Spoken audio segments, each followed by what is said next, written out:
अंबरपेट में भी आ रहा तुम बोले ना। मैं एमआईएम पार्टी से सवाल करता हूं, हम किसी हालत में हैदराबाद पार्लियामेंट कॉन्स्टिट्यूंसी में एमआईएम को हराएंगे और वो भी चैलेंज किया है। सिकंदराबाद मेरा अंबरपेट में भी हारा तुम बोले, दम है तो अंबरपेट का आने के लिए एमआईएम पार्टी असदुद्दीन ओवैसी को मैं सवाल कर रहा हूं, अंबरपेट में मेरा खिलाफ आके लड़ो। अगर दम है तो कौन जीते अंबरपेट का जनता तय करेंगे। हम तो सवाल किया है, हम पूरा डिस्कशन करने को तैयार है। किसको लगाते लगाओ, हम 1 लाख रुपए को देने को केंद्र सरकार तय किया है, हम पूरा बताएंगे। अगर वो इस्तीफा देने को तैयार है तो हूं कि खुदारा हालात को देखो, आज दुश्मन एक होता हुआ हमारी तरफ बढ़ रहा है और हमको भी एक होना है और अपनी क़यादत, अपनी जमात और अपने कायदीन के जरिए दुश्मनों के मंसूबों को नाकाम करना होगा। आज जो सारे हिंदुस्तान में जो हालात हैं, हमारे पास तो वैसे हालात नहीं हैं, लेकिन उनकी कोशिश है कि हम हैदराबाद को खत्म करें, हैदराबाद पे कब्जा करें, तेलंगाना को हासिल करें, क्योंकि मुसलमानों की आखिरी उम्मीदगाह मैं कहूंगा अगर कोई है तो वह हैदराबाद है, मजलिस है, ओवैसी बरादरान है। अगर ये खत्म हो जाएगा तो पूरी उम्मीदें मुसलमानों की हिंदुस्तान में खत्म हो जाएंगी। यही उनका मंशा है, मकसद है। तो आप इन हालात को समझते हुए हर कोई अपना सोचता है। मेरे भाइयों से, बहनों से दरखास्त है कि आप इनफरादियत पे ना सोचो, इज्तिमाइयत पे सोचो। अगर आपको तकलीफ है तो आप उस तकलीफ को ले लो, लेकिन आपकी तकलीफ की वजह से अगर 10 मुसलमानों का फायदा होता है, 10 मुसलमानों की जिंदगी में खुशहाली आती है, तो अपनी तकलीफ पर अल्हम्दुलिल्लाह कहो, अल्लाह की बारगाह में झुक जाओ, अल्लाह का शुक्र अदा करो। ऐ अल्लाह, मुझे कबूल है मेरी तकलीफ, मेरे भाइयों को, बहनों को अगर मेरी तकलीफ से खुशी मिल रही है, खुशहाली मिल रही है, तरक्की मिल रही है, तो ऐ अल्लाह इनको दे दे। ऐसा अमल हमारा होना चाहिए। उनसे कहूंगा, खुदारा हिसाब से ज़कात निकालो, बराबर से ज़कात निकालो, बराबर से फितरा दो। अरे अल्लाह ने तुमको दौलत दी, अगर तुम ज़कात नहीं निकालेंगे, डिमोनेटाइजेशन के बाद हर कोई डर रहा है, टैक्स आ जाएगा, जेल में चले जाएंगे, इनकम टैक्स का रेट हो जाएगा, खाते से पैसे नहीं निकाल रहे, कैश नहीं निकाल रहे, इतना डर है, इतना डर है मोदी का, इतना डर है कानून का, इतना खौफ है इनकम टैक्स और जेल का। ऐ ना समझो, तुमको डर है इस दुनिया के कानून का, क्या तुमको डर नहीं है अल्लाह के हुक्म का? अल्लाह ज़कात निकालने को कह रहा है। अगर मुसलमान सही ज़कात निकाल ले और सही ज़कात का इस्तेमाल कर ले और सही इस्तेमाल ज़कात के जरिए गरीबों को दे दे, तो मैं समझूंगा कि हिंदुस्तान के मुसलमानों को किसी के सामने हाथ फैलाने की जरूरत नहीं है। हम मुसलमानों के ज़कात के जरिए गरीबों की जिंदगी में एक नए इनकलाब और नई तब्दीली को ला सकते हैं। तकलीफ में है, आजमाइश में है, लेकिन जितनी मुसीबत में रहेंगे, जितनी तकलीफ में रहेंगे, जितने गरीब रहेंगे, मैं समझूंगा कि मुझसे पहले मेरा गरीब जन्नत में जाएगा, क्योंकि उसके पास जवाब देने के लिए, हिसाब देने के लिए कमी होगी। अरे आप और करिए, ये दुनिया आरजी ख़याम है, मुस्तकिल क़याम नहीं है दुनिया में। 60 बरस 70 बरस जिएंगे, उसके बाद तो मरना है ना। ये जमीन की ग़िज़ा बनना है, अपने अमाल का हिसाब देना है। ये उंगली जितनी भिगोगी ये जिंदगी है, समुद्र के माने आखिरत है। आखिरत की फिक्र करो, इस उंगली के भिगोने की माने जिंदगी की फिक्र न करो, आखिरत की फिक्र करो।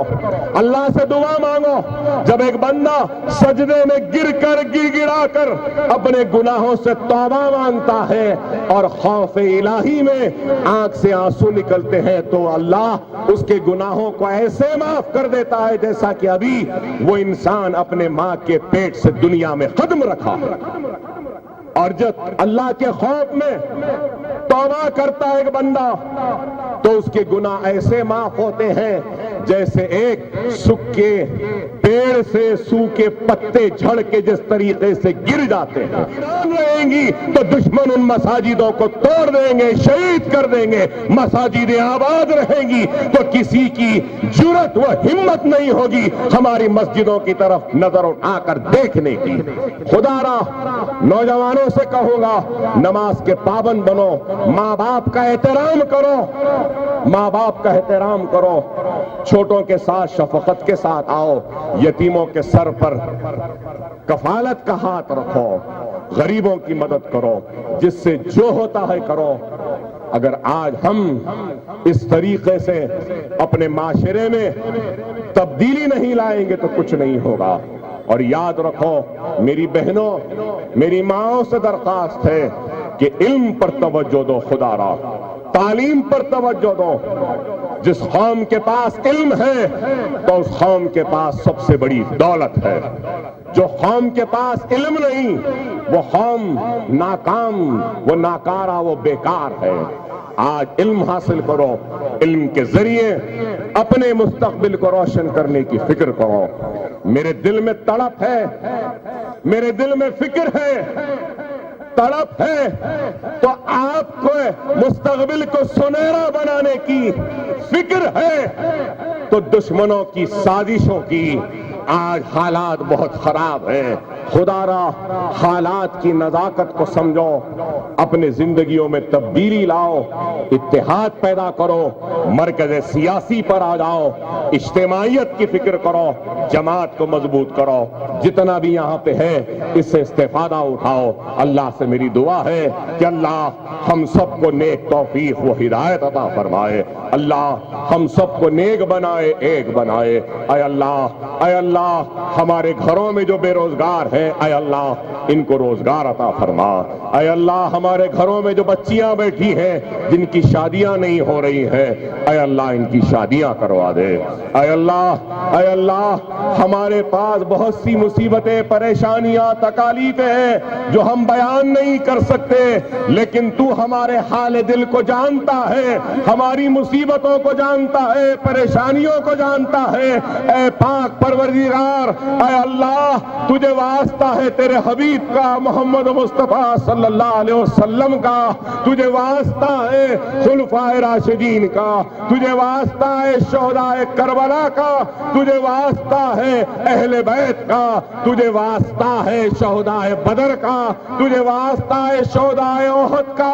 ऐ अल्लाह हमारी मुसीबतों को खत्म कर दे, ऐ अल्लाह हमारी परेशानियों को खत्म कर दे, ऐ अल्लाह हमको रुसवाई से बचा ले। ऐ अल्लाह दुश्मन पूरी ताकत से आ रहा है हमको नीज़ तो नाबूद करने के लिए, ऐ मौला तू अपने रहमत के फरिश्तों को भेज दे, हमारी हिफाजत फरमा, हमको कामयाबी और कामरानी अता फरमा। कि आजकल तेलंगाना में बीजेपी के सदर आए हुए हैं, बड़ी मोहब्बत पैदा हो गई उनको तेलंगाना से। अच्छा हुआ आए सो। मैं बार बार बोलता था चीफ मिनिस्टर को, देखो ये आ रहे हैं, देखो ये ऐसा करेंगे। आज हैदराबाद को आए, वेलकम। मैं तो कहूंगा शाह साहब आप खुद किस्मत आजमा लो, तुम और मैं मुकाबला कर लेंगे हैदराबाद से, देख लेंगे क्या होता। क्यों तुम किसी और को तैयार कर रहे, आप आ जाओ, मैं तैयार हूं। हैदराबाद की सीट जीतेंगे, ये क्या कोई केक है आके खा लेंगे? बरसों हमने मेहनत की यहां पर। आज अगर असदुद्दीन ओवैसी यहां पर खड़ा है तो हमारे बुजुर्गों की मेहनत और कुर्बानियों की नतीजे में खड़ा है।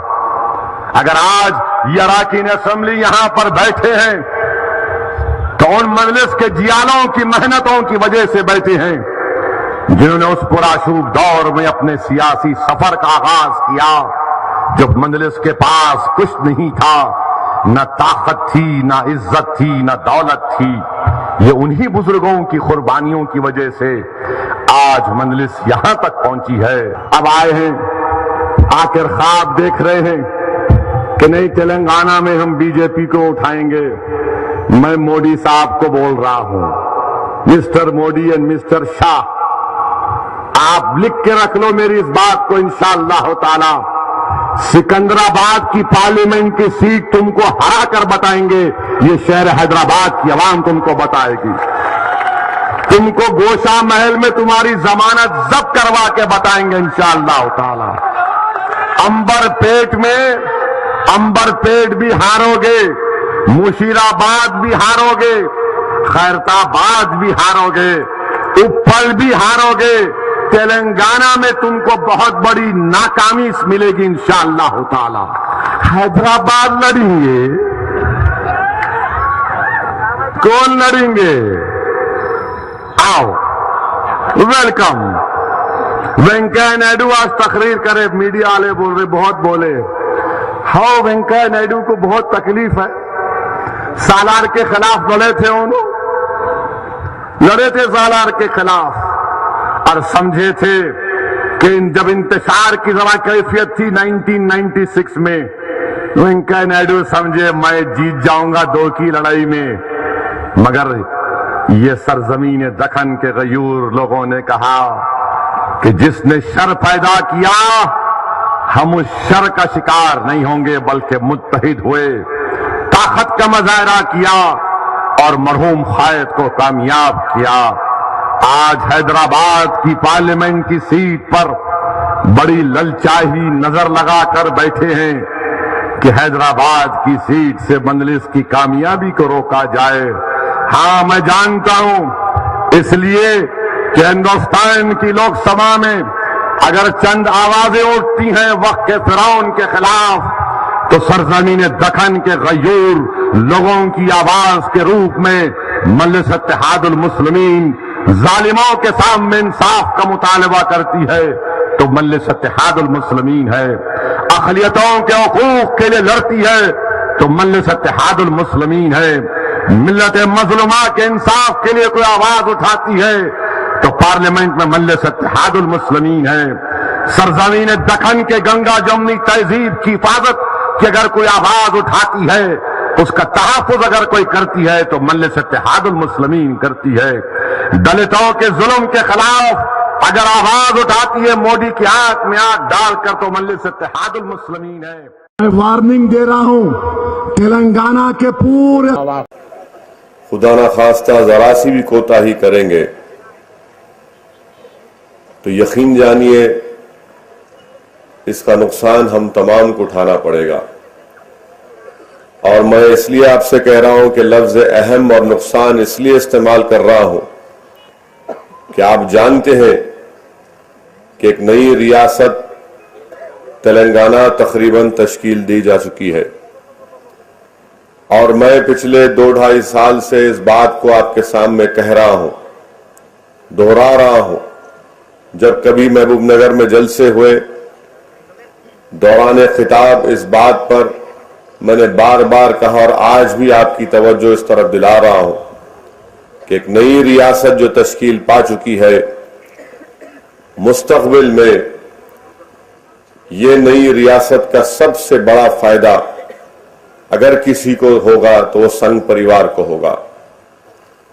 मैंने जिस वक्त ये बात कही 2 साल पहले, तो बहुत से लोगों ने मुझ पर तनकीद की। रिवायती तौर पर जो हमारे मुखालिफिन हैं, जिनको काम काज खुश नहीं है, सुबह उठते की मजलिस को गाली देना और सोने से पहले मजलिस को गाली देकर सोना, और ऐसे मुखालिफिन हैं कि अगर उनको मालूम हो जाए कि कल सुबह में इनकी रूह कब्ज की जा रही है, तो बजाय रात भर अस्तगफिरुल्लाह बोले वो मजलिस को गाली देते रहेंगे। वो मुखालिफिन, बाज लोग मेरे उस बयान पर तनकीद किए और यकीनन उनकी तनकीद में इखलास भी था, मगर मैं आज इन तमाम लोगों से कहना चाह रहा हूं और आप तक अपनी बात को पहुंचाना चाह रहा हूं कि आप थोड़ी देर के लिए गौर करिए, अपने दिलों पर, अपने दिमागों पर जोर डालकर सोचिए कि एक नई रियासत जब तश्कील पा चुकी है, मैं क्यों कह रहा हूं और बार बार कहता रहा हूं और आज फिर दोहरा रहा हूं कि याद रखो महबूब नगर के मेरे गयूर नौजवानों, अगर तुम मेरी बात को नहीं समझोगे तो कल जब नुकसान उठाओगे तो तुमको मेरी इस आवाज के जुमले याद आएंगे कि हां, मजलिस के स्टेज से असदुद्दीन ओवैसी ने इस बात को दोहराया था। मैं इसलिए कह रहा हूं मेरे अजीज दोस्तों कि तेलंगाना से जिस तेजी के साथ तेलुगु देशम का खात्मा हो रहा है, इसलिए खात्मा हो रहा है कि तेलंगाना की आवाम में तस्वुर करती है कि तेलुगु देशम आंध्रा वालों की पार्टी है, इसलिए रंगारेड्डी में तेलुगु देशम खत्म हो चुकी, निजामाबाद जिले में तेलुगु देशम खत्म हो चुकी, आदिलाबाद जिले में तेलुगु देशम खत्म हो चुकी, महबूब नगर में भी तेलुगु देशम खत्म होने जा रही है। ये तमाम डिस्ट्रिक्ट्स में, जिलों में जहां पर तेलुगु देशम खत्म हो रही है, कमजोर पड़ रही है, ये जो सियासी ग्राउंड खाली हो रहा है, मैं आपसे सवाल करना चाह रहा हूं। इस सवाल का जवाब देने के लिए ना आपको ना मुझे रॉकेट साइंटिस्ट होने की जरूरत है। आप खुद बताइए कि ये तेलुगु देशम के लीडर या तो टीआरएस में कूद जाएंगे, ये तेलुगु देशम के लीडर या बीजेपी में कूद जाएंगे, ये तेलुगु देशम के लीडर या फिर हाथ से हाथ मिला लेंगे। मगर ये जो ग्राउंड खाली हो रहा है, वो जो वोटर जो तेलुगु देशम को वोट देता था, वो कभी भी कांग्रेस और टीआरएस को वोट नहीं देगा, वो कभी भी मजलिस को या फिर लेफ्ट के पार्टियों को वोट नहीं देगा। उनके लिए एक ही रास्ता है कि बीजेपी को वोट दो, और यही होने जा रहा है। मैं तो समझ रहा था कि शायद थोड़ा वक्त लगेगा संघ परिवार को मजबूत होने के लिए, मगर मेरा जो मुशाहिदा है, जो मैं जिले तेलंगाना का दौरा कर रहा हूं इस बल्दिया के इंतखाबात में, मुझे ये कहना पड़ रहा है कि तेलुगु देशम की कमजोरी की वजह से, और तेलुगु देशम यकीनन कमजोर होगी, उसके कमजोरी की वजूहात तो चंद्रबाबू नायडू के बेवकूफी के फैसले हैं, मगर इसका फायदा राष्ट्र संघ परिवार को पहुंच रहा है। इसीलिए मेरे अजीज दोस्तों, आपको अपनी जमात को मजबूत करना जरूरी है। और अगर कोई ये समझ रहा है कि नहीं कांग्रेस है, टीआरएस है, नहीं मेरे दोस्तों, तुम्हारी आवाज मजलिस इत्तेहादुल मुस्लिमीन है, तुम्हारी पहचान मजलिस इत्तेहादुल मुस्लिमीन है। जब दूसरी जानिब दुश्मन मजबूत हो रहा है, जब दूसरी जानिब वो लोग मजबूत हो रहे हैं जो हमारे वजूद के खिलाफ है, दूसरी जानिब वो ताकतें मजबूत हो रही है जो सेकुलरिज्म पर भरोसा नहीं और यकीन नहीं रखती, ऐसी ताकतों का मुकाबला करना ये कांग्रेस और टीआरएस की बस की बात नहीं है। ये लोग सिर्फ जबान से बड़े बड़े बातें करेंगे कि नहीं ऐसा नहीं हो सकता, मगर जमीन पर जो हालात पैदा हो रहे हैं, इसीलिए मेरे नौजवानों, आज पहले से ज्यादा जरूरत है कि आप अपनी जमात मजलिस इत्तेहादुल मुस्लिमीन को मजबूत करें। और जो लोग ये समझ रहे हैं कि असदुद्दीन ओवैसी सिर्फ बल्दिया के इलेक्शन के वोटों को बटोरने के लिए बात कह रहा है, मैं उनको चैलेंज कर रहा हूं कि मैं वोटों को हासिल करने के लिए नहीं कह रहा हूं, न ही जज्बात में लाने के लिए कह रहा हूं, बल्कि हकीकत को सामने रखकर आवाम के दरमियान में खड़े होकर कह रहा हूं।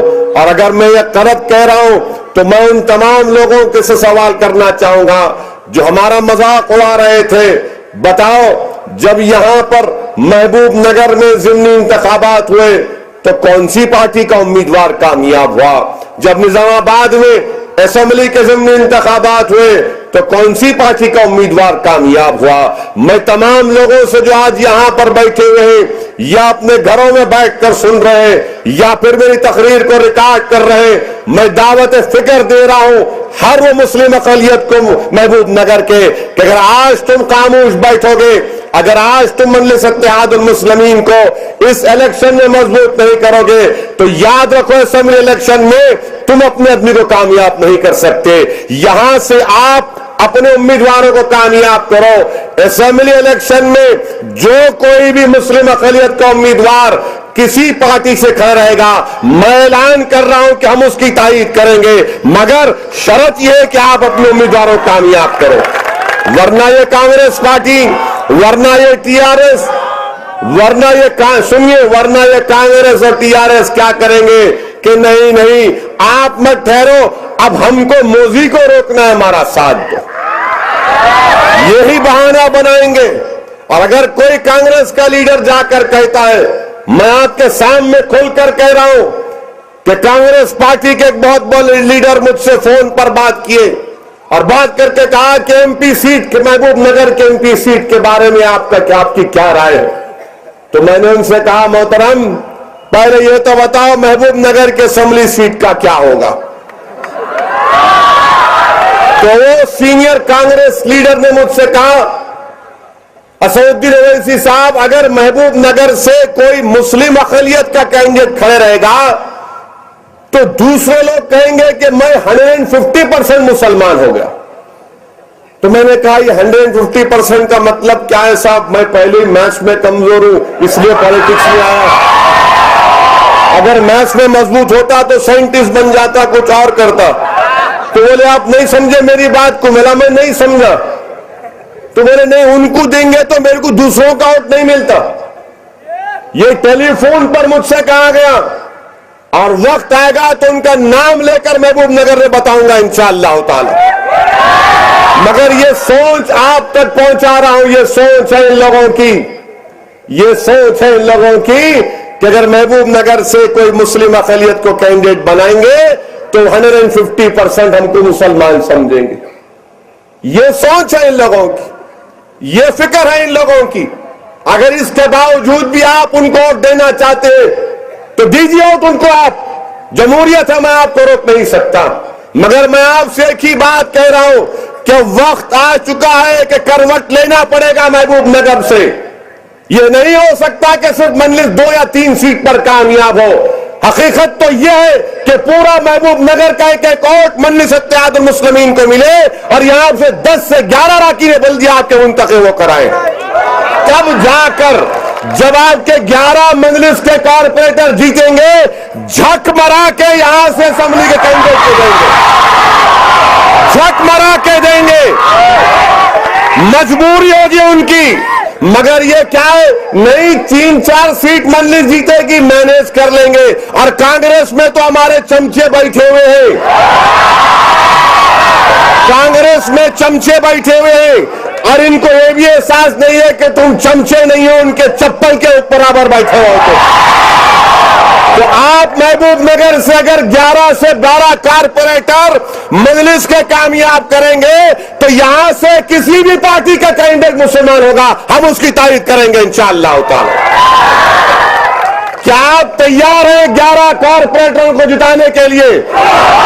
अगर आप जिताएंगे तो कांग्रेस और टीआरएस को ये मजबूरन अपने फैसलों को तब्दील करना पड़ेगा।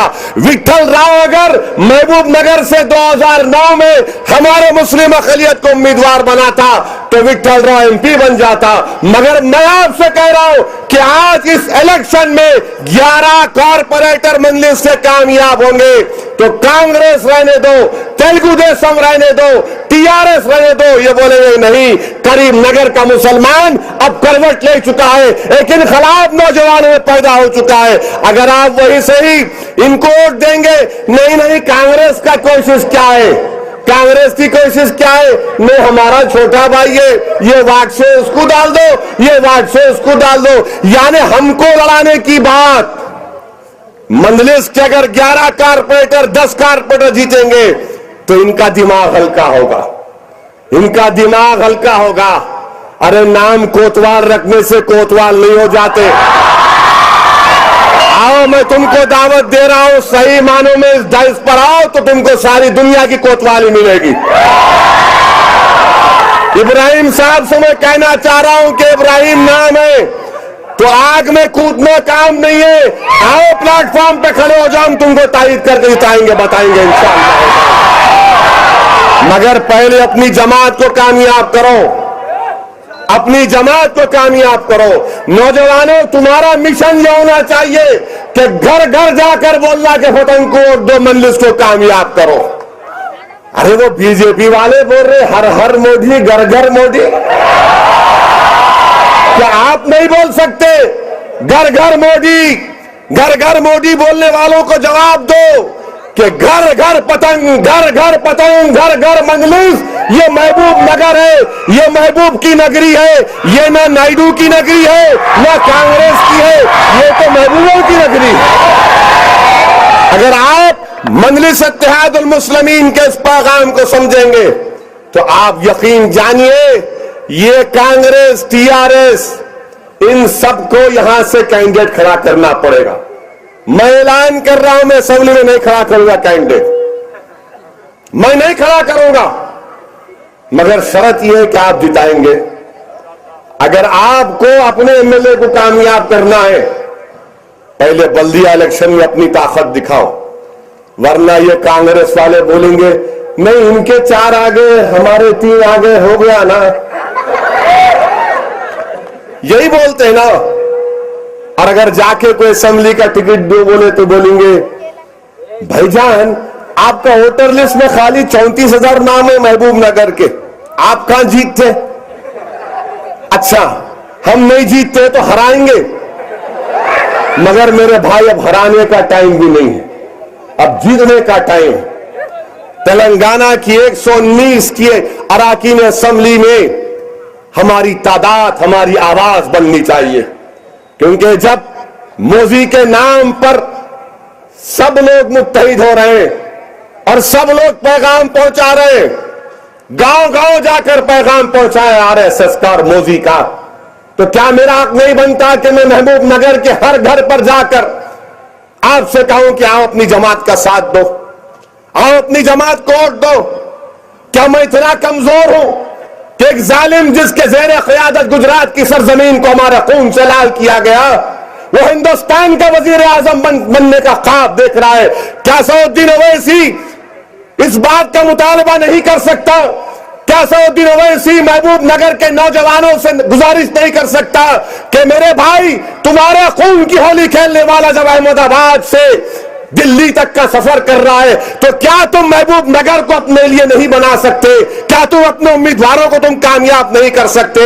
क्या हमेशा ऐसा ही सोचते रहेंगे कि नहीं मेरा सग्गा भाई नहीं है, कलेरा भाई है, मेरे 200 वोट उस वार्ड में, मेरे 100 वोट उस वार्ड में? नहीं, पूरा महबूब नगर तुम्हारा है, हर घर तुम्हारा है, हर वोट तुम्हारा है, मगर शर्त यह है कि हमको इत्तेहाद का मुजाहरा करना पड़ेगा, इत्तेहाद का मुजाहरा करना पड़ेगा।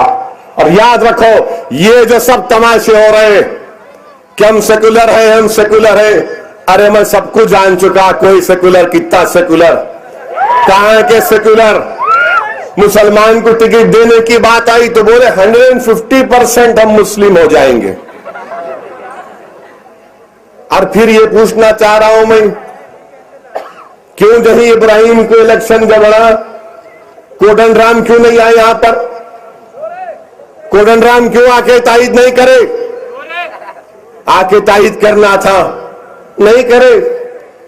क्या नहीं, ये अजीब और गरीब मामला बन चुका कि वन वे ट्रैफिक हो चुकी है। ये ऐसा लगता है कि ये हमारे महल्ले जात, हमारे इलाके एटीएम सेंटर है कि हम खाली वोट डालना, इनको वोट डालना, इनको वोट डालना, इनको कामयाब करना।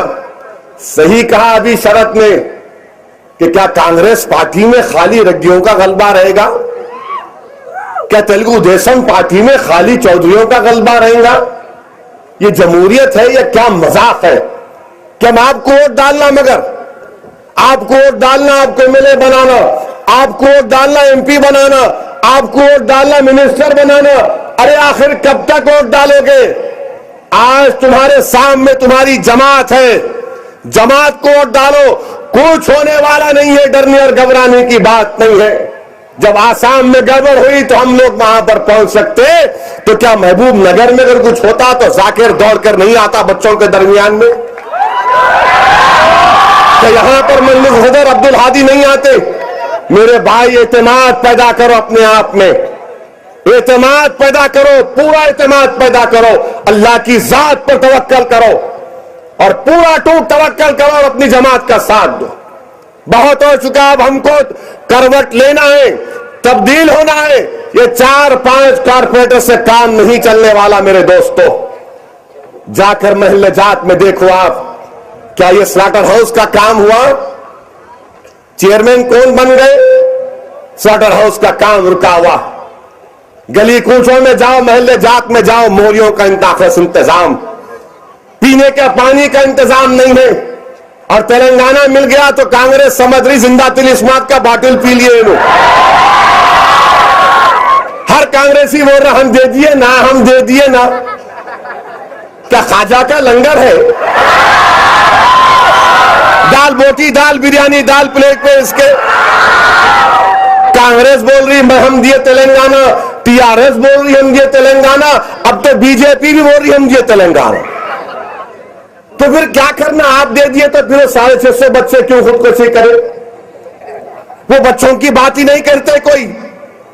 650 बच्चे खुदकुशी करें। शरद से पूछो आप, उस्मान यूनिवर्सिटी के कितने दलित बच्चे, कितने बैकवर्ड क्लास के बच्चे, मगर सब बोल रहे अरे शर्म करो तुम लोग। कभी एक मर्तबा तो लिख जाना था, उन बच्चों को सोनिया गांधी से मिलाना था कि अम्मा, आपकी अम्मा मेरे लिए कांग्रेस की सदर, इनकी वजह से तेलंगाना मिला, ये बच्चे मरे। मगर कोई नहीं लिख गए। अपने बीवी बच्चों को लिख जा रहे, अपने दामाद को लेके जा रहे, कांग्रेसियां जा रहे, एक एक जा रहे, फोटो ले रहे, अखबारों में डाल रहे। मैं शुक्रिया अदा करके आया उनका। अरे मरने वालों को तो याद रखो कभी, हम नहीं भूलते भाई। जब हम बयान करते हैं चीजें तो उनको पसंद नहीं आता कि आज मजलिस से बातें कर रही है। मैं ज्वाइंट एक्शन कमेटी से पूछना चाह रहा हूं, कोदंड राम से, कोदंड राम गारू, आप तो महबूब नगर के बाई इलेक्शन में कैंपेन करने को नहीं आए। क्यों नहीं आए? आपको बीमारी हो गई होंगी, पेंचिस हुआ करते उनको उस जमाने में, पेंचिस हो गया था कहते। हमारे बुजुर्गा बोलते हैं एरंडी का तेल साल में एक मर्तबा पीना कहते। आप कैंपेन करने को नहीं आए महबूब नगर में, बीजेपी जीत गई। अच्छा, मैं ये पूछना चाह रहा हूं, ज्वाइंट एक्शन कमेटी से मेरा सवाल है, आप तो बड़े तो बातें करना तेलंगाना आ गया। अच्छा ये बताओ मेरे को, तेलंगाना आया तो मीटम पाड़ू का क्या होगा, कलवा कुर्ती प्रोजेक्ट का क्या होगा? ये तेलंगाना के बिल में वाटर बोर्ड कमीशन बना दिया गया। और तेलंगाना जो है अपर राइपीरियन स्टेट है, तो नीटम पाड़ू, कलवा कुर्ती, ये पानी कहां जाएगा? आप ये वाटर बोर्ड सही बनाया गया। पार्लियामेंट में खड़े होकर मैंने कहा कि गलत है, ये गैर दस्तूरी है। पानी जो है वो रियासत का मसला है, सेंटर का मसला नहीं है। मगर ज्वाइंट एक्शन कमेटी तो मिठाई खा रही थी, एक दूसरे को मुबारकबाद दे रहे थे। क्या तेलंगाना आप लिए? क्या तेलंगाना की हाईकोर्ट कहां है? बताओ मुझे। ज्वाइंट एक्शन कमेटी कहां है? तेलंगाना की हाईकोर्ट? क्या ये महबूब नगर की कोर्ट में जो बच्चे काम कर रहे, दलितों के, बैकवर्ड क्लास के, इनको नौकरियां मिलेगी? क्या तेलंगाना का हाईकोर्ट कब बनेगा? फिर इसके ऊपर बात नहीं करते। और हैदराबाद का law and order, joint action committee, ये तो बताओ कि हैदराबाद तो तेलंगाना का कोहिनूर है ना। हैदराबाद तेलंगाना का कोहिनूर है, बगैर हैदराबाद के कोई गाना नहीं है, ना बाजा है। हैदराबाद का लॉ एंड ऑर्डर गवर्नर के पास चला गया। ये कांग्रेस पार्टी और टीआरएस में जो चीफ मिनिस्टर बनने के ख्वाहिशमंद है, मैं उनसे पूछना चाह रहा हूं, मैं आपको दावत फिक्र दे रहा हूं कि क्या कोई तेलंगाना के 10 जिलों में से 8.5 जिले का लॉ एंड ऑर्डर उसके पास, 1.5 जिले का लॉ एंड ऑर्डर गवर्नर के पास? ये कौन सी बात है बताइए आप कि हैदराबाद का लॉ एंड ऑर्डर, यानी तेलंगाना का चीफ मिनिस्टर अगर हैदराबाद में आया तो कांस्टेबल भी सलाम नहीं करेगा उसको, चल चल बोलेगा तू कौन है। ये और बात है कि हमको फिक्र नहीं है, हमको कोई सिक्योरिटी नहीं है। कांस्टेबल से लेकर कमिश्नर तक सब उठ जाते, मालूम होता मजलिस वाली शेरवानी आई तो परेशानी आ गई। मगर आप ये तो बताओ, ये लॉ एंड ऑर्डर आपका चला गया, आप क्या कौन से चीफ मिनिस्टर रहेंगे? हैदराबाद का कमिश्नर सुपर चीफ मिनिस्टर रहेगा। बताओ ज्वाइंट एक्शन कमेटी वालों, आप खुश है? आप खुश है? और अगर हैदराबाद यूनियन टेरिटरी नहीं बनी और अगर हैदराबाद का जो टैक्स दूसरी जगह नहीं जा रहा, तो किसका ये काम? मजलिस इत्तेहाद अल मुस्लिमीन का काम है। हम अड़ गए थे कि सवाल ही पैदा नहीं होगा, इस पर कोई कॉम्प्रोमाइज नहीं किया जाएगा। मगर आप लोग तो खाली बोले थे ले लो ले लो, आन दो आन दो।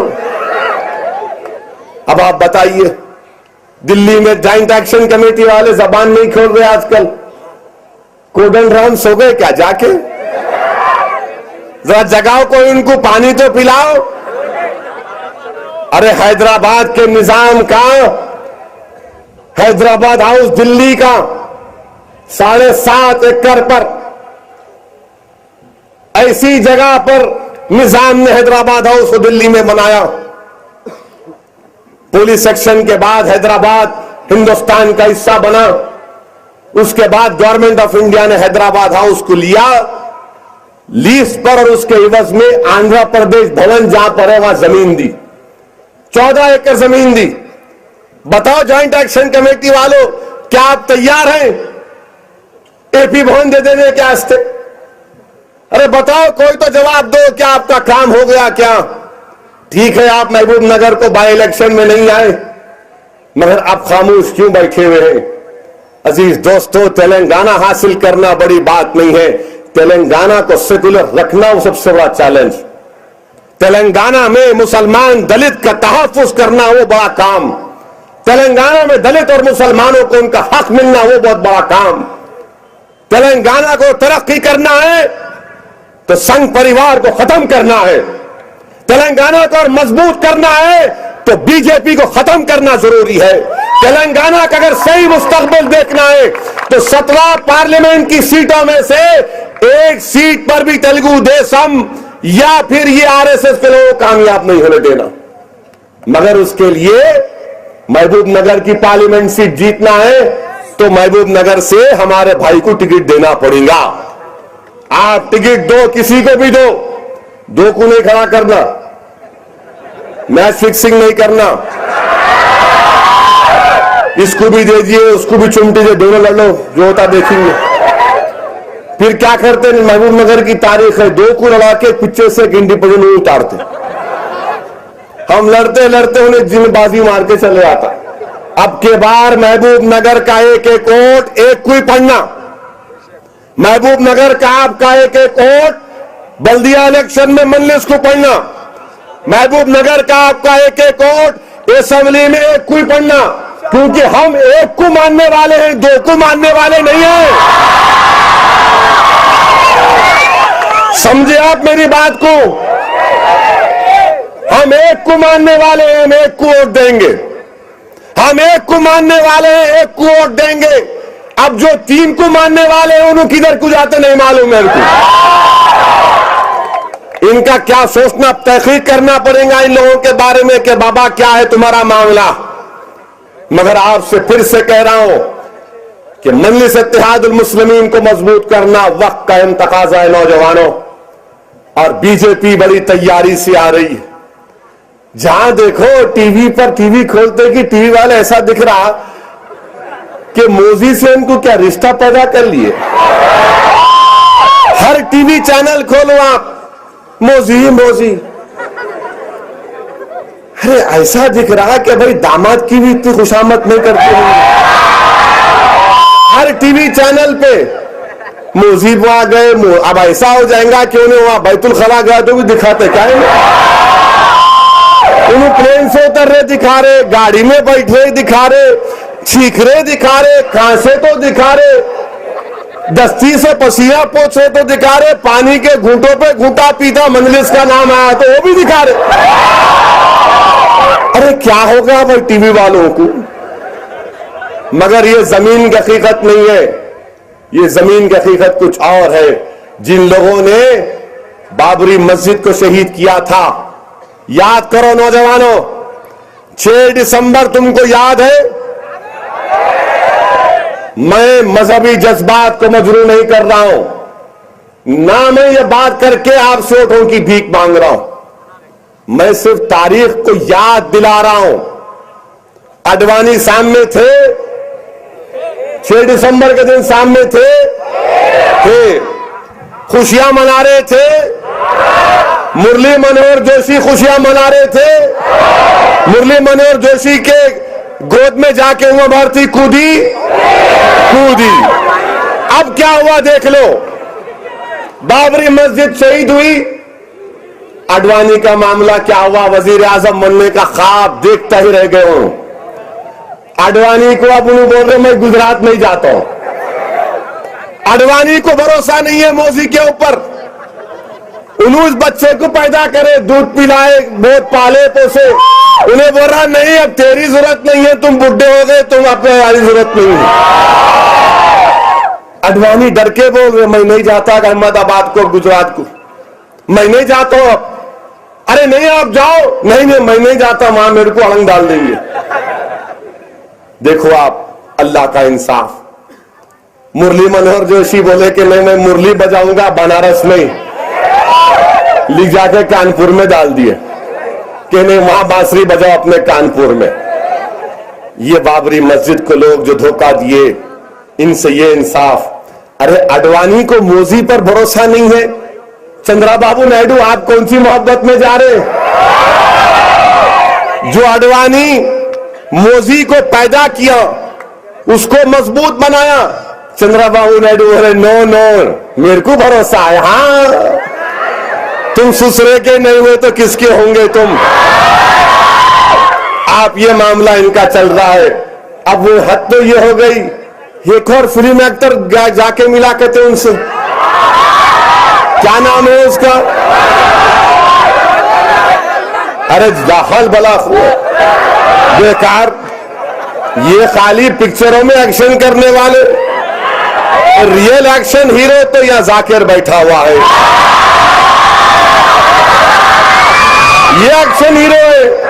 ये लोग क्या करते हैं, जाके मिला करते मोदी से, और इन्हों कहते बाल खा, इन्हों बोले तो सुन लेते लोग इनके। ठीक है आइंदा पिक्चर देखेंगे हैदराबाद में, बताएंगे आपको। आपके बड़े भाई तो दाल नहीं गला सके, अब आप दाल गलाने की बात करें। अरे जिसको देखो, अरे हद तो ये हो गई कि आंध्र प्रदेश का साबिका डीजीपी दिनेश रेड्डी, वो दिनेश रेड्डी जो अकबरुद्दीन ओवैसी पर केस बुक हुआ, क्या हुआ भाई? हाँ टाइम हो गया, नहीं हुआ ना?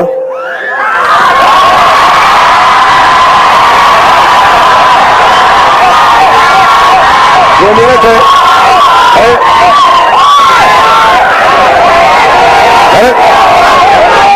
सुनो ये बैठो।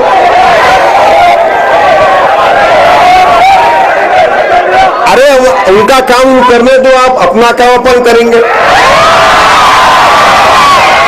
और इतना जज्बा 30 मार्च को भी दिखाना, आप 30 मार्च को दिखाएंगे नहीं दिखाएंगे? सब जने जाके वोट डालेंगे नहीं डालेंगे? महबूब नगर की हवाओं में, फिजाओं में, घर में, खानदान में, पानदान में क्या चलेगा? पतंग पतंग पतंग पतंग चलना होगा।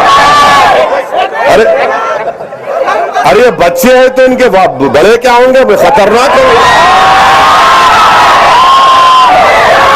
खैर भाई तू बड़ा हुआ तो मैं तेरे को फूल कार पिलाऊंगा पहले इंशाल्लाह।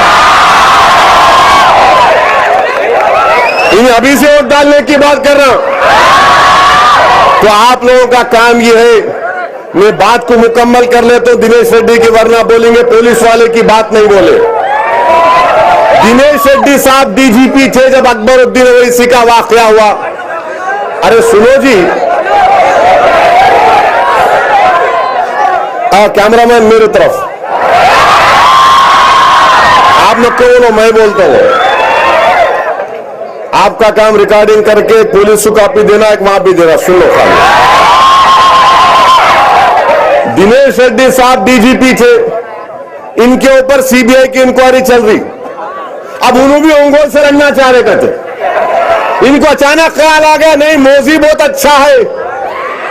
ये ज़हनियत है जो 6 महीने पहले पुलिस से रिटायर हुआ, 2 महीने पहले वो बीजेपी ज्वाइन कर रहा। महाराष्ट्र का सिटिंग, बंबई का सिटिंग पुलिस कमिश्नर वो रिजाइन करता, बीजेपी से इलेक्शन लड़ रहा उत्तर प्रदेश से। हिंदुस्तान की सीक्रेट सर्विस का चीफ वो सर्विस छोड़ता है, बीजेपी ज्वाइन करता है। हिंदुस्तान की मिलिट्री का चीफ वो रिटायर होता है, बीजेपी ज्वाइन करता है। अरे तुम लोग क्या सेकुलरिज्म की मुझसे बात कर रहे हो? तुम धोखा दे रहे हो सेकुलरिज्म को। तुम वर्दी में भी थे तो खाकी चड्डी पहने हुए थे, तुम वर्दी में भी थे तो दुश्मन थे मुसलमानों के, तुम दुश्मन थे हिंदुस्तान के सेकुलरिज्म के। पहचानो नौजवानों इन लोगों के चेहरों को और मुत्तहिद हो जाओ, एक एक वोट का इस्तेमाल करो। मैं तुमसे फिर से कह रहा हूं कि अब मजलिस को मजबूत करना हम तमाम की जिम्मेदारी है, हम तमाम की जरूरत है। ये जो तूफान उठ रहा है फिरका परस्ती का, जमात का साथ दो, जमात को मजबूत करो। शुक्रिया, खुदा हाफिज।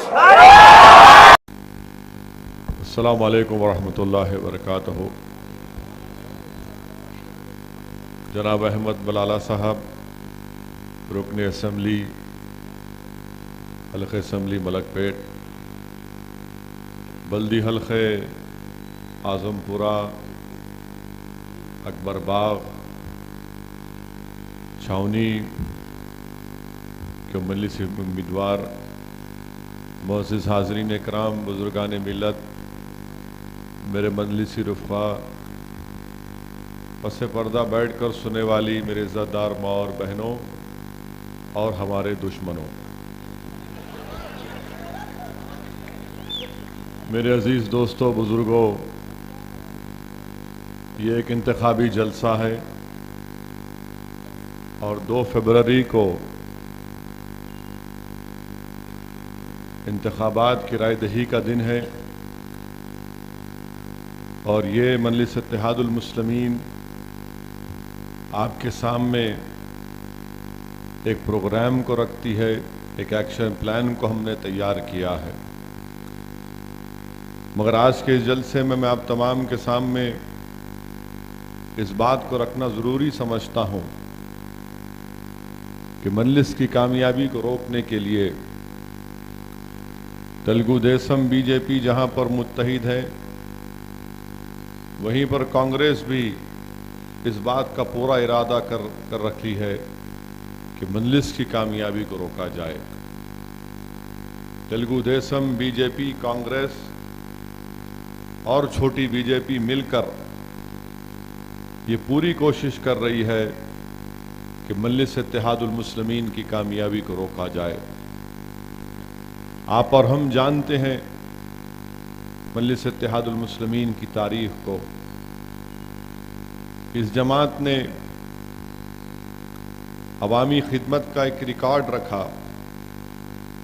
जिस जमात ने तालीम के मैदान में कई तालीमी इदारे कायम किए, चाहे वो मेडिकल इंजीनियरिंग हो, MBA MCA हो। इस जमात ने माशी तरक्की के लिए बैंक के इंतजामात किए। जिस जमात ने बुनियादी तालीम के लिए पिछले 8 साल से हर साल 60 लाख के करीब सिर्फ गवर्नमेंट के उर्दू मीडियम मदारिस में जमात खर्चती है। तो ज़िंदगी के हर शोबेजात में मजलिस कोशिश कर रही है कि काम हो, और मजलिस का जो एजेंडा है वो नेगेटिव या मुनफी नहीं है, बल्कि एक मुस्बित और पॉजिटिव एजेंडा है। मजलिस कभी नेगेटिव एजेंडे को सामने नहीं रखा और मजलिस की तारीख रही। इस जमात की क़ियादत और क़ायद मिल्लत बहादुर यार जंग ने की तो हमेशा पॉजिटिव एजेंडे को सामने रखा। इस जमात की क़ियादत अगर अब्दुल वाहिद ओवैसी ने की या सालार मिल्लत सुल्तान सलाहुद्दीन ओवैसी ने की तो हमेशा पॉजिटिव एजेंडे को सामने रखा। मजलिस ने कभी नेगेटिव या मुनफी बात को सामने रखकर अपनी बात को नहीं आगे बढ़ाया। ये इस जमात की खासियत और खुसूसियत रही कि आवाम के दरमियान में जाकर पॉजिटिव एजेंडे को रखकर काम किया गया, और यही मजलिस इत्तेहादुल मुस्लिमीन की कामयाबी का राज रहा। हमने कभी नेगेटिविज्म को अपने करीब आने नहीं दिया। हमने कभी अपनी जात को कौम पर तरजीह नहीं दी।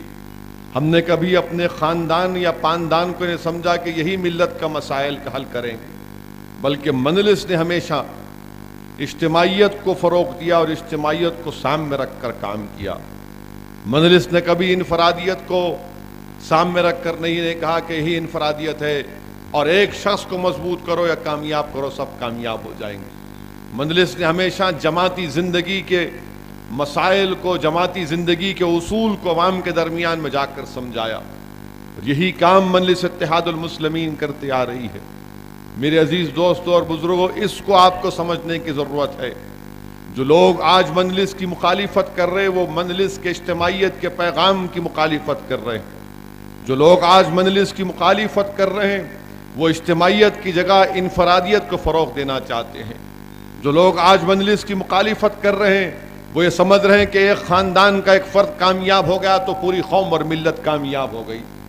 आज जो मजलिस से मुखालिफत की जा रही है इसलिए की जा रही है कि इस जमात ने हमेशा बीजेपी और आरएसएस के बढ़ते हुए कदमों को रोकने की कोशिश की और अल्हम्दुलिल्लाह अल्लाह ने हमेशा इसको कामयाबी से हमकिनार किया।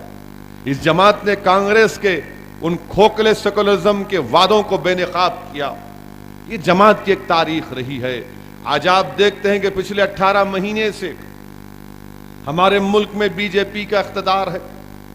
हमने बीजेपी की मुखालिफत की और हिंदुस्तान की अवाम ने उनको वोट दिया। हिंदुस्तान की अवाम ने क्या समझकर बीजेपी तेलुगु देशम को वोट दिया कि शायद सरहद के ऊपर सीज फायर के वायलेशन खत्म हो जाएंगे, मगर 18 महीने के सीज फायर वायलेशन इतने हैं कि 5 साल में इतने सीज फायर वायलेशन नहीं हुए जितने 18 महीने में हो गए। हिंदुस्तान की अवाम ने यह समझा कि शायद हिंदुस्तान की सरहदों पर हमारे बहादुर सिपाही नहीं मारे जाएंगे, मगर सिपाही बहुत ज्यादा मारे गए। हिंदुस्तान की अवाम ने समझा कि हिंदुस्तान की इकॉनमी अच्छी होगी, मगर इकॉनमी और खराब हो गई। हिंदुस्तान की गरीब अवाम ने समझा कि मोदी ने नारा दिया था कि हर आदमी के बैंक अकाउंट में 15 लाख आएंगे। जब गरीब ने पुकारा मिस्टर मोदी 15 लाख, तो मोदी ने कहा जाकर प्राइम मिनिस्टर धन जन योजना खोलो। गरीब दौड़कर अकाउंट खोला, मगर 18 महीने हो गए अब तक 15 रुपये नहीं आए उसमें। हिंदुस्तान की अवाम ने समझा कि शायद जिस तरह इंटरनेशनल मार्केट में पेट्रोल की कीमत का एक बैरल अब $35 पर आ चुका है, मगर पेट्रोल की कीमत में कभी 50 पैसे, कभी 1 रुपया, मगर 10-12 रुपये की कमी की जो उम्मीद की जा रही थी वो आज तक नहीं हुआ। हर महाज पर वह बीजेपी नाकाम साबित हो गई। तो अब बीजेपी जो कल तक कहती थी कि जो मोदी को वोट नहीं डाले उसको पाकिस्तान जाना पड़ेगा। एक मरकजी वजीर है बिहार के गिरिराज, उन्होंने बयान दिया था कि वोट नहीं डाले तो पाकिस्तान जाना। अमित शाह ने बिहार में बयान दिया कि अगर बीजेपी कामयाब नहीं होगी तो पाकिस्तान में पटाखे फोड़े जाएंगे। मगर कुदरत ने भी एक अजीब काम किया, मोदी को खुद पाकिस्तान चले जाना पड़ा। और जब एयरपोर्ट पर उतरे, मैं टीवी पर देख रहा था कि नवाज शरीफ साहब आकर उनका इस्तकबाल किए और दोनों ऐसा एक दूसरे का हाथ पकड़ के चल रहे थे कि मुझे मजबूरन कहना पड़ रहा है कि ऐसा नजर आ रहा था कि एक मां के 2 बेटे 30 साल पहले बिछड़ गए थे, एयरपोर्ट पे मिल गए।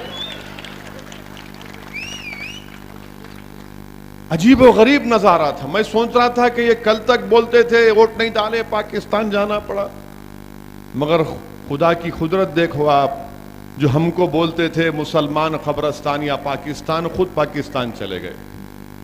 अच्छा गए तो गए, उनके घर में शादी थी उनके घर में, और जाकर नवाज शरीफ को तोहफा दिए, राजस्थान की पगड़ी। अजीब और गरीब बात है, जो हिंदुस्तान का मोस्ट वांटेड शख्स है वो नवाज शरीफ की शादी में मौजूद है और नवाज शरीफ हिंदुस्तान की पगड़ी पहने हुए हैं। क्या बात है। और उसके बाद क्या निकला, पठानकोट निकला।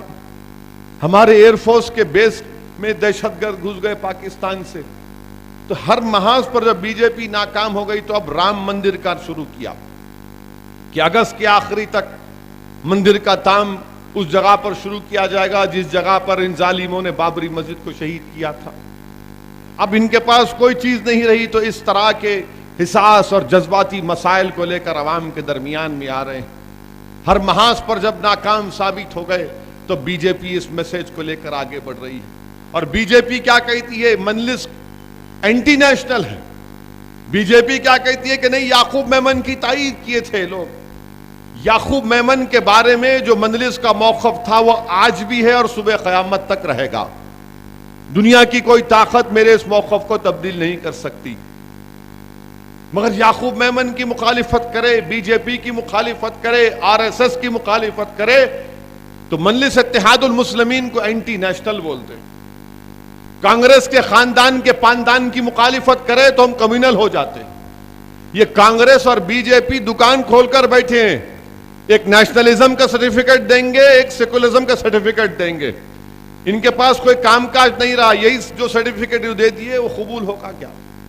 एक धंधा बनाए लिए हैं चुको कि जिसको चाहे कम्युनल बोलो, जिसको चाहे फिरका परस्त एंटी नेशनल बोल दो।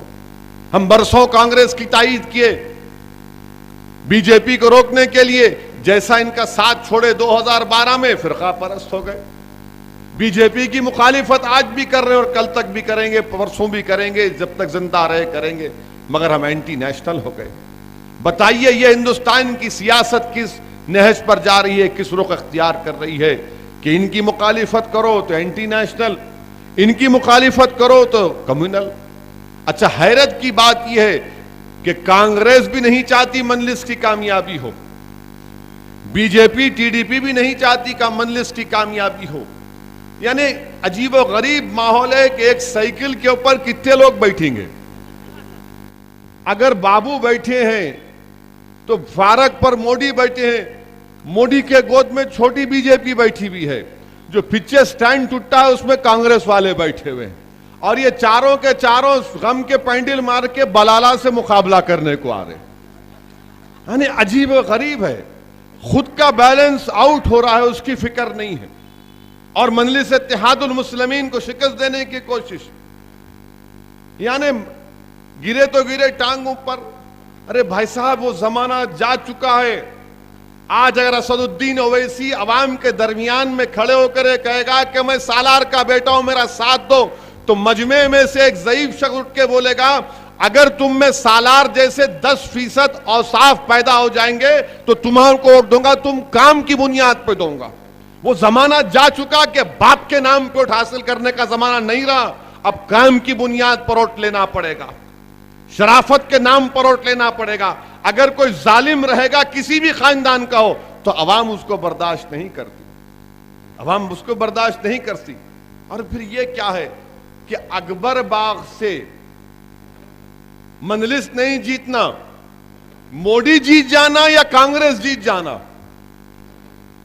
क्या पॉलिसी है कि नहीं अकबर बाग आजमपुरे से कोई, यहां तो हारेंगे कैसा भी इंशाअल्लाह ताला, जीतने वाले नहीं है आप आजमपुरे में लोग। ये जितना लाख कोशिश कर लें और फिर ये इस तरह की बातें उठाना, मसलक के इख्तलाफात को, मसलक के इख्तलाफात को उठाना, मजलिस की पॉलिसी क्या रही, चाहे वो बहादुर यार जंग हो या अब्दुल वाहिद ओवैसी सालार रवीलो, तो मजलिस तो सबको साथ लेकर चली। और इंशाअल्लाह ताला वही पॉलिसी पे मजलिस आज भी चल रही है कि तमाम मसलक को उनके नुमाइंदगी मिलनी चाहिए। हमारे इख्तलाफात को फरोग नहीं दिया जा सकता। अगर इख्तलाफात को फरोग देंगे तो फायदा बीजेपी को होगा, तैयार बैठे लोग हमारा नुकसान उठाने के लिए। हैदराबाद को अगर ललचाई नजर से अगर कोई देखता है, हैदराबाद सेंट्रल यूनिवर्सिटी में एक दलित बच्चा मारा गया, मैं वहां पर गया था तो एक दलित रिसर्च स्कॉलरों के बच्चों ने मिलकर मुझसे कहा कि असद साहब हैदराबाद को बचाना है। मैंने कहा क्यों? बोले इसलिए कि हैदराबाद वो वाहिद शहर है जहां पर अब तक बीजेपी गलबा हासिल नहीं करी। यकीनन कामयाबी उनको हुई मगर बीजेपी को इतनी कामयाबी नहीं मिली।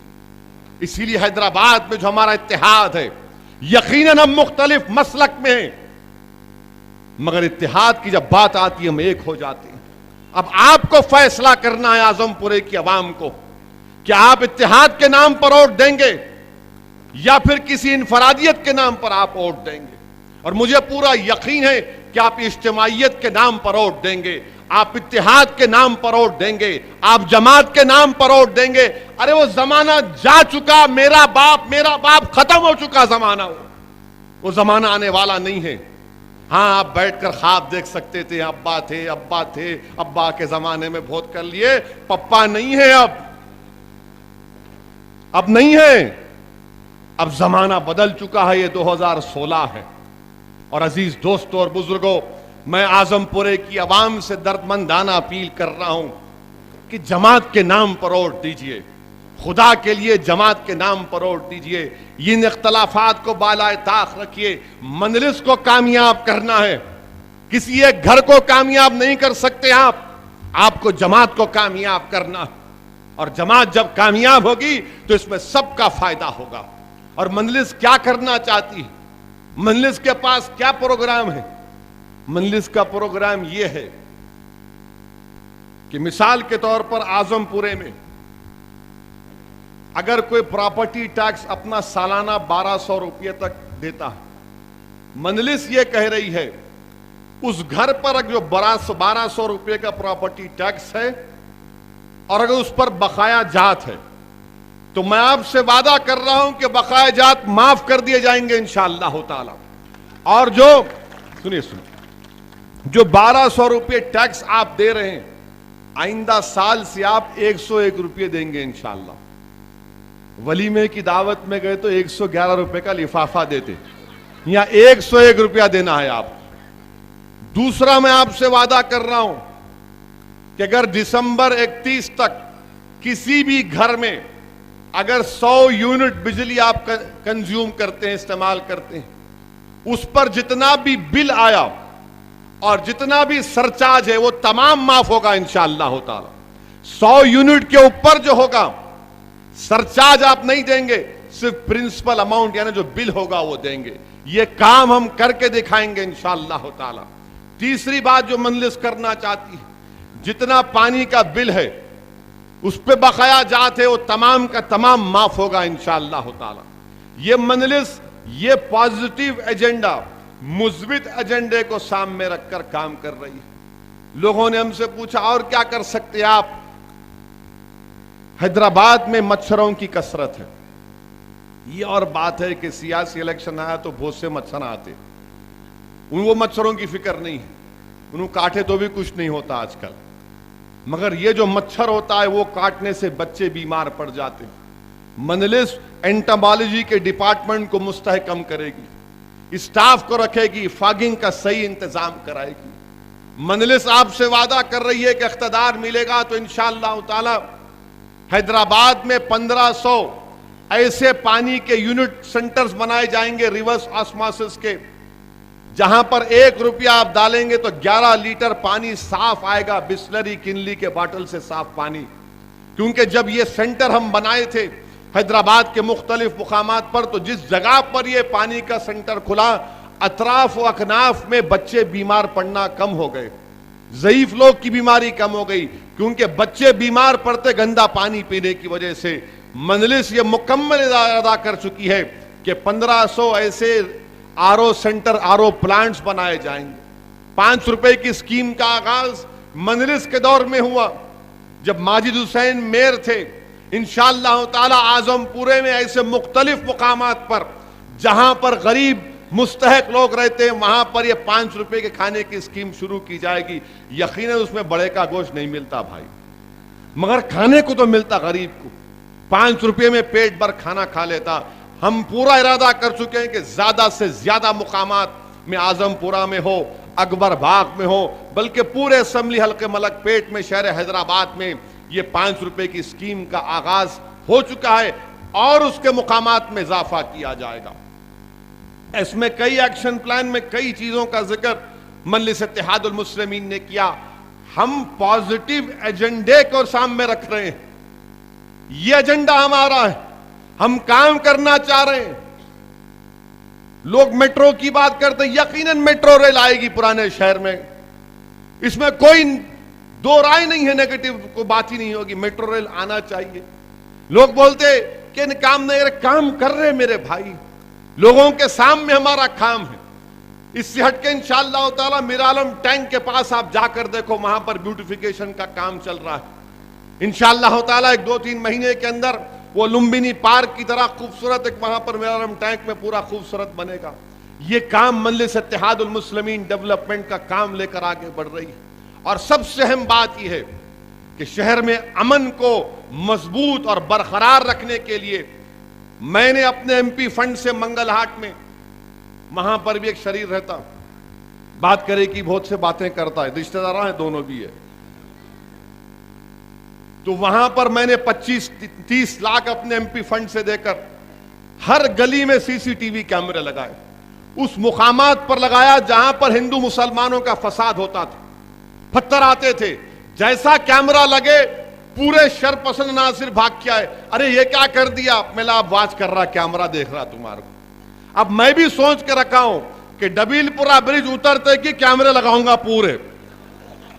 पूरे कैमरा, सख्त कैमरे रहेंगे। अब नाचो, आप कितना नाचना है नाचो, जुल्म कर रहे, ब्लैकमेलिंग बहुत कर रहे, अब कैमरा वाच करेंगे, कैमरा देखेंगे तुम्हारे को।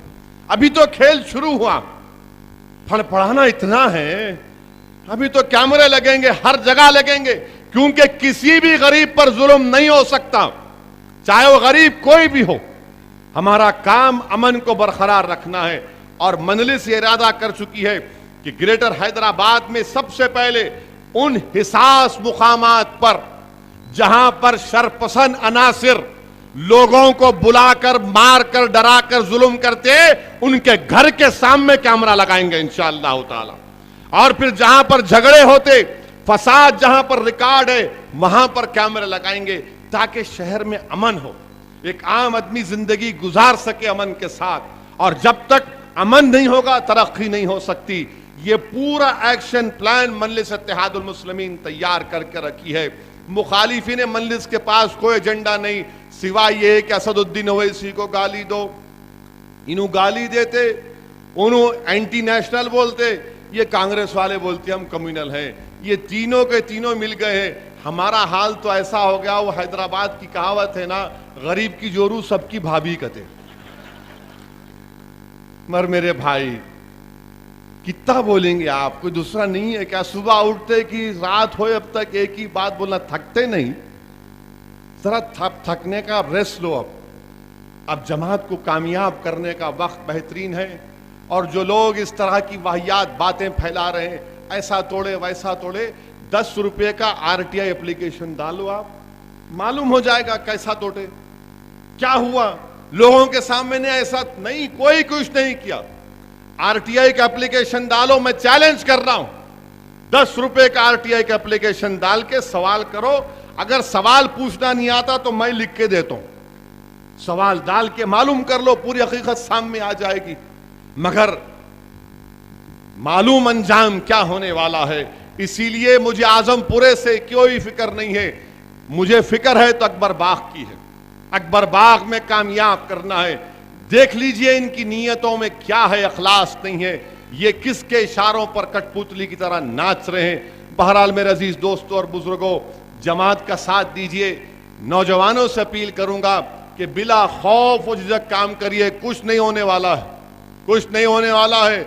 ये जमाना खत्म हो चुका है डराने धमकाने का, वो फूला भाई ये भाई, कोई भाई नहीं है, सब भाई है आजकल, सब भाई है आजकल। और पुलिस को हम साफ तौर से कह चुके हैं कि जो जिसको वोट डालना चाहे डालेगा और कहीं पर भी कोई गुंडागर्दी नहीं होगी। मैं आपसे वादा कर रहा हूं कि गुंडागर्दी खत्म हो चुकी है पुराने शहर में, और इंशाअल्लाह ताला अगर कहीं बची हुई है उसको भी खत्म करेंगे और साफ और शफाफ तरीके से इलेक्शन होगा। आप अपने अपने वोट का पूरा इस्तेमाल करिए, अपनी जमात को कामयाब करिए, पतंग के निशान पर बटन दबाकर अपने इत्तेहाद का सबूत दीजिए। शुक्रिया, खुदा। घर जलते रहे, मोदी कुछ नहीं किया। अहमदाबाद में, गुजरात में बच्चियां बेवा हुई, हुकूमत उनके बचाव में कुछ नहीं कर सकी। आज मैं तेलुगु देशम वालों से पूछना चाह रहा हूं, टीजी वेंकटेश और एलसु प्रताप रेड्डी से बोलना चाह रहा हूं, यहाँ के एमएलए से पूछना चाह रहा हूं, क्या तुम समझते कि हम भूल गए 2002 को? हम 2002 को नहीं भूले, हम 2002 को नहीं बोले। आप तेलुगु देशम में जाएंगे, आप भूल जाओ आपको वोट क्या, हम तो आपको हराएंगे इंशाअल्लाह ताला। ना सिर्फ हराएंगे बल्कि हम दुआ करेंगे अल्लाह से कि अल्लाह तेलुगु देशम और बीजेपी को तो निस्को नाबूद कर दे, खत्म कर दे। ये हमारे अमर से हाथ मिला रहे। 2009 में आके वोट लिए थे तेलुगु देशम वाले। नहीं तौबा करे नायडू साहब, मैं नहीं गाऊंगा बीजेपी को। अब हल्लू बोल रहे, हल्लू टेलीफोन पे बोल रहा, पेपर में आया टेलीफोन करके बोल रहे तेलुगु देशम के वर्करों को कि बीजेपी से बात करो। बीजेपी, अरे बीजेपी क्या बीजेपी, किधर की बीजेपी, कहां की बीजेपी? ये मोदी की बात कर रहे। मेरा चैलेंज आज भी बरकरार है। नरेंद्र मोदी को मैं चैलेंज किया, आज भी कह रहा हूं, लड़ना है तो हैदराबाद आके लड़ो हमारे खिलाफ। हम बताएंगे सेकुलरिज्म, डेवलपमेंट की बात करते, कहां की डेवलपमेंट की बात करते, सीमा आंध्रा को डेवलपमेंट की बात करते, रायलसीमा की डेवलपमेंट की बात करते। मजलिस पार्टी में आपको बता रहा हूं, मैं श्री कृष्णा कमीशन कमेटी के पास गया था, जाके बोला अगर आंध्रा को तोड़ना है तो कर्नूल अनंतपुर को मिलाओ। मैं बोला था ये बात, कर्नूल अनंतपुर को मिलाओ। कोई पॉलिटिकल पार्टी नहीं बोली मेरे, क्या कांग्रेस बोली, क्या वाईएसआर बोले, क्या तेलुगु देशम बोले? कोई नहीं बोले, सिर्फ एमआईएम पार्टी बोली। क्यों बोली? क्योंकि मैं जानता हूं कि डिवीजन अब हो चुका है। सबसे ज्यादा परेशान कर्नूल अनंतपुर के आवाम रहेगी, सबसे ज्यादा परेशान रहेंगे, सबसे ज्यादा नुकसान यहाँ के लोगों का होगा, यहाँ के बच्चों का होगा, पानी का मसला पैदा होगा। मगर ना दिल्ली में बैठने वाले कांग्रेस के लीडर सुने, ना तेलुगु देशम का नायडू सुने, ना साबिका चीफ मिनिस्टर किरण कुमार रेड्डी सुने, ना जगन मोहन रेड्डी सुने, कोई नहीं सुने। सबको क्या था कि नहीं मैं चीफ मिनिस्टर बनना। मैं गरीबों की बात कर रहा था, मैं बोल रहा था देखो अनंतपुर कर्नूल के लोग परेशान होंगे, बहुत परेशान हो जाएंगे, बहुत परेशान हो जाएंगे। कोई मेरी बात नहीं सुना। अल्लाह गवाह है, जब तारीख लिखी जाएंगी तो लोग मंजलिस के मौक़िफ़ की तायीद करेंगे। एमआईएम जो बात बोली थी सही बोली थी, एमआईएम जो बात बोली थी सही बोली थी। आप बताइए आप कहां जाएंगे अनंतपुर का? सबसे कम बारिश अनंतपुर में होती, सबसे ज्यादा गरीबी अनंतपुर में, तो कांग्रेस पार्टी के पास जवाब नहीं। कर्नूल में परेशानी होगी, हमारे बच्चों के रोजगार का क्या होगा, कैसा जाएंगे आप बताइए मेरे को। मैं पुकार के थक गया, रे मिलाओ जी, दो को तो मिलाओ कम से कम, मिलाओ, तोड़ो मत, मगर जब तोड़ रहे तो दो को तो मिलाओ कम से कम। तो मेरे खिलाफ आवाज उठाए कि तुम रायलसीमा को तोड़ रहे। अरे मैं रायलसीमा को कौन, मैं तो छोटा आदमी हूं भाई, मैं क्यों रायलसीमा को तोड़ने की बात कर रहा हूं? हम क्यों तोड़ने की बात कर रहे? हम तो ये गरीब आवाम की बात कर रहे थे कि इनका क्या होगा। ये कोई चीफ मिनिस्टर बन जाएगा, कोई एमएलए बनेगा, कोई प्राइम मिनिस्टर बन जाएगा, मगर क्या गरीब की गरीबी का खात्मा होगा? क्या किसी का पेट भरेंगे? हमारे वोटों से तो तुम्हारे घर बन जाएंगे, हमारे वोटों से तुम्हारे पेट में, तुम्हारे जेब में पैसे आ जाएंगे। रोड का कॉन्ट्रैक्ट आएगा तुम लेके जाएंगे, इरिगेशन का कॉन्ट्रैक्ट आएगा तुम लेके जाएंगे। अरे गरीब दलित मुसलमान कहां जाएगा मेरे भाई, कहां जाएगा बोलो आप? ये बातें इनको पसंद नहीं आती। अब तेलुगु देशम बीजेपी का अलायंस, अब किरण कुमार रेड्डी भी नई पार्टी बना रहे थे। मीटिंग प्रोग्राम कवरेज ही करूं इलेक्शन का। क्या बात, मैं चप्पल निशाने का तुमका चप्पल। चीफ मिनिस्टर थे तो मुक्का दिखाने का था, मुक्का नहीं दिखाए, अब चप्पल दिखाते। क्या फायदा चप्पल दिखा के, चप्पल दिखाएंगे कहते हैं। अरे आप चीफ मिनिस्टर थे, रोक देना था, कुछ तो करना था, मगर नहीं। अब मैं ऐसा चप्पल बनाऊंगा, क्या चप्पल बनाएंगे भाई? गरीब की चप्पल घस गई, ये गरीब जो चप्पल पहन के फिरता है इसकी चप्पल घस गई, हमारे को बैंक से लोन नहीं मिलता, हमारी चप्पल घस गई, हमारे बच्चे को एडमिशन नहीं मिलता, नौकरी नहीं मिलती। मगर आज सब लोग आ रहे, सब लोग बोल रहे रोटी सेको, सब लोग पब्लिक को बेवकूफ बनाने की बात कर रहे। इसीलिए मेरे अजीज दोस्तों, मेरे बुजुर्गों, मेरे नौजवान साथियों, मेरे भाइयों, आपसे मैं कह रहा हूं कि आप अपनी पार्टी को मजबूत करो, आपकी आवाज को मजबूत करो। सब लोगों की एक एक पार्टी है, Congress party, YSR party, Telugu Desam party, ये सब बड़े लोगों की पार्टी है। मेरे भाई, ये गरीबों की पार्टी है मनलिस पार्टी, ये गयूर नौजवानों की पार्टी है मनलिस पार्टी, ये दिल वालों की पार्टी है मनलिस पार्टी, ये जज्बाती नौजवानों की पार्टी है जो उनके जज्बात की तर्जुमानी करती है। इसीलिए मैं आपसे रिक्वेस्ट कर रहा हूं कि एमआईएम पार्टी का साथ दो, एमआईएम पार्टी के उम्मीदवारों को कामयाब करो। 30 मार्च को पोलिंग का दिन है, आप अपने अपने पूरे घर वालों को लेकर जाओ पोलिंग बूथ को, अपने वोट का इस्तेमाल करो। तेलुगु देशम, बीजेपी, ये अब तो कांग्रेस गई, जब तो बैठी भी है नहीं मैदान में, कहीं पर भी नहीं है बेचारे, अब जाके रेस्ट में है, बोल रहे रेस्ट कर रहे, रेस्ट। ऐसा तो नहीं है कि हमेशा के लिए रेस्ट में चले जाएंगे आप। तेलुगु देशम पार्टी बीजेपी से अलायंस कर रही, अब मेरे को नहीं मालूम वाईएसआर का क्या प्रोग्राम है। उनको भी बोलना चाहिए कि पावर में आने के बाद हम बीजेपी से अलायंस नहीं करेंगे, ऐलान कर दो आप। मुझे अफसोस होता है, लोग बोलते कि गुजरात का चीफ मिनिस्टर का डेवलपमेंट, क्या डेवलपमेंट है? गुजरात में भी 9% माइनॉरिटीज, आंध्रा में भी 9% माइनॉरिटीज, यहां पर रिजर्वेशन मिला हमारे को। रिजर्वेशन कैसा मिला? एमआईएम पार्टी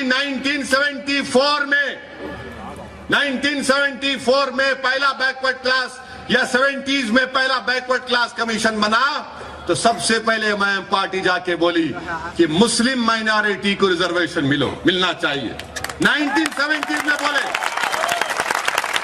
2004 में राजशेखर रेड्डी साहब हमारे मरहूम लीडर सालार मिल्लत सुल्तान सलाउद्दीन ओवैसी के पास आके मिले, बोले सालार साहब सपोर्ट करना, तो सालार साहब बोले एक ही शर्त पे कि गरीब लोगों को रिजर्वेशन देना पड़ेगा। मैं शुक्रगुजार हूं कि उन्होंने रिजर्वेशन दिया, रिजर्वेशन मिला। गुजरात में मिल रहा रिजर्वेशन।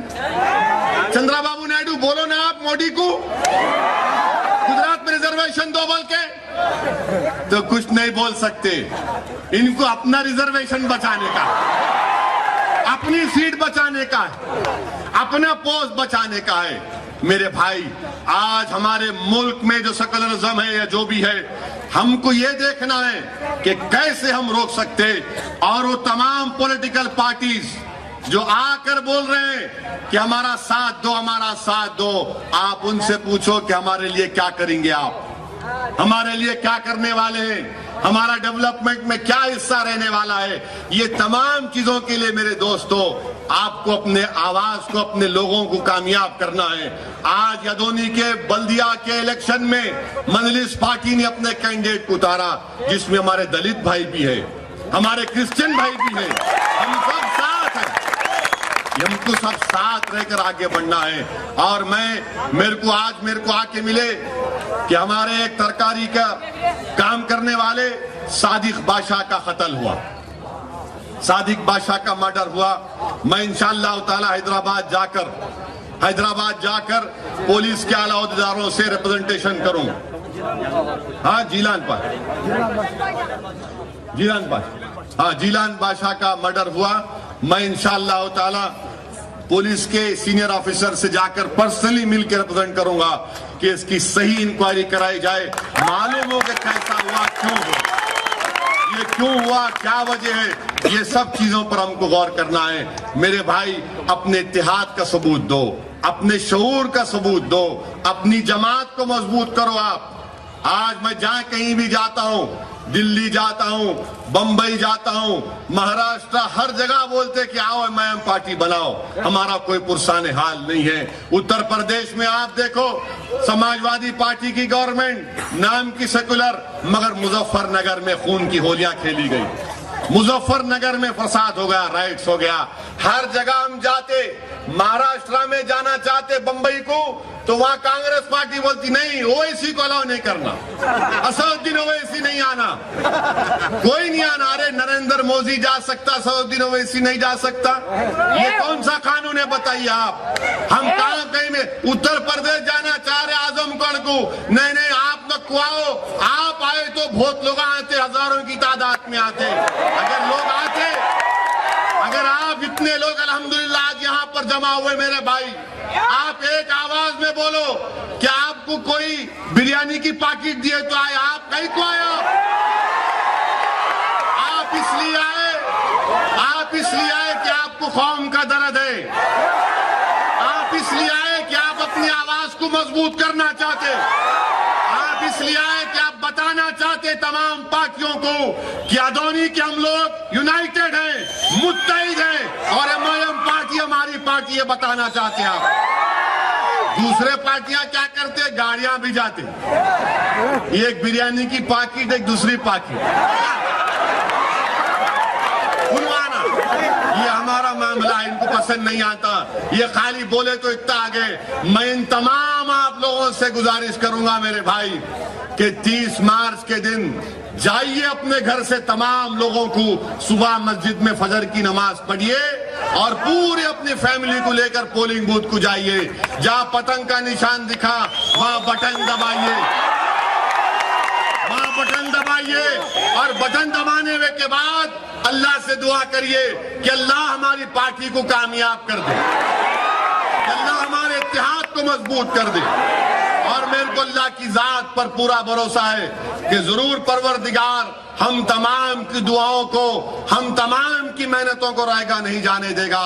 ये आज हमने अपने मयम पार्टी के जो लोग यहाँ पर बैठे हैं, मैं बुजुर्गों से रिक्वेस्ट कर रहा हूँ, उनसे गुजारिश कर रहा हूँ कि आप इनकी सरपरस्ती करो, आप इनके सर पे हाथ रखो, आप हमारे बड़े हैं, आप बताओ इनको गलत काम कर रहे तो सही काम करना सिखाओ इनको।